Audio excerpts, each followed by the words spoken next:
question, immigration. I agree. The people who are angriest about our tolerance of illegal immigration are legal immigrants who stood in line, who followed the rules, and who paid the price, and who perceive winking at porous borders as an affront to their dignity as citizens of this republic. The people I know who are angriest about our refusal to enforce immigration laws. Let me give you an example. We have in our district a supporter who brought his family here from Rhodesia as it was turning into Zimbabwe. It was the breadbasket of Africa. There was plenty of food for everyone, regardless of race. There was good education for everyone, regardless of race. Now it's the hellhole that always results from tyranny. They left everything behind. And he told his kids at the airport that this was the most blessed day of their lives. That they were getting an opportunity of incomparable worth. And all he asked of them was to never ask the country for anything. To go make their own way.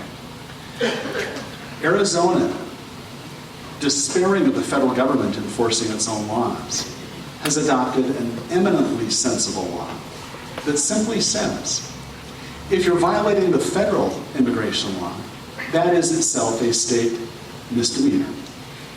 And if a law enforcement officer, in the course of investigating illegal activity, develops a reasonable suspicion which cannot be predicated on race, national origin, or ethnicity, that someone in fact is here illegally and they lack documentation demonstrating their eligibility to be here, then that's a misdemeanor and he can refer them to the feds. Well, the reaction to this law, is completely out of proportion to what it does. If I'd been an Arizona legislator, I would have voted for it. If I'd been the governor, I would have signed it. If I'd been the attorney general, I would have defended it. Thank you. If I'm in Congress, I'll make sure that we enforce the existing laws so we don't do it.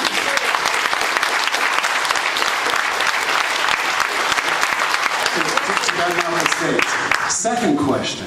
The First Amendment to the Constitution begins, Congress shall make no law respecting an establishment of religion or prohibiting the free exercise thereof. And the very people who've been trying to stamp religion out of the public square forever, all of a sudden have discovered the free exercise clause and lecture the rest of us that we have no business commenting on the siting of a 13-story mosque called Cordoba House, named for the Muslim conquest at the height of its power within spitting distance of Ground Zero.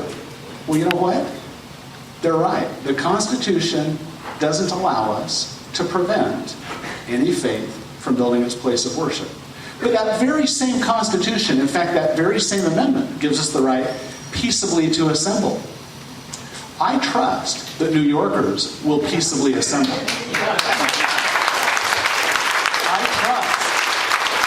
The firefighters and the police officers who lost their brethren in the Twin Towers will peaceably assemble. They will form a picket line. And I guarantee you that no worker in New York is going to cross that line. I trust that the people who lost loved ones on 9/11 will march and will maintain a vigil. And no one in any of the building trades is going to cross that line.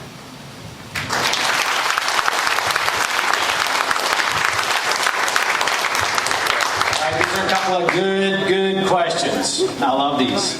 I'm telling you right now, our country's in a lot of trouble. We've heard because of the liberal spending, particularly on the three programs that is the unemployment insurance, Social Security, and the constant bailouts. My question to you directly is, what are your policies that you will implement to remedy this issue? And what are some of these policies? Thank you.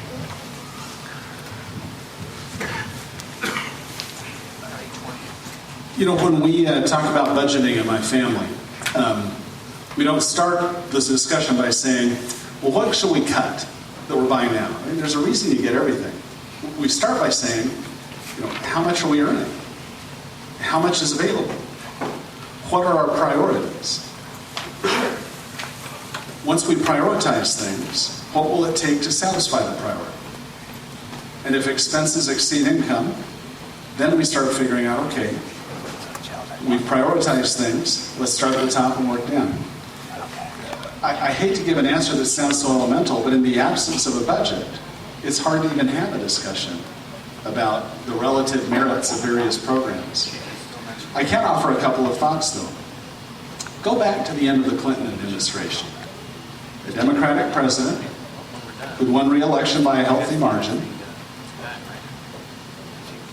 If you took federal spending as it existed then, and you adjusted it for inflation and population growth and let it grow, you realize we'd have a surplus now?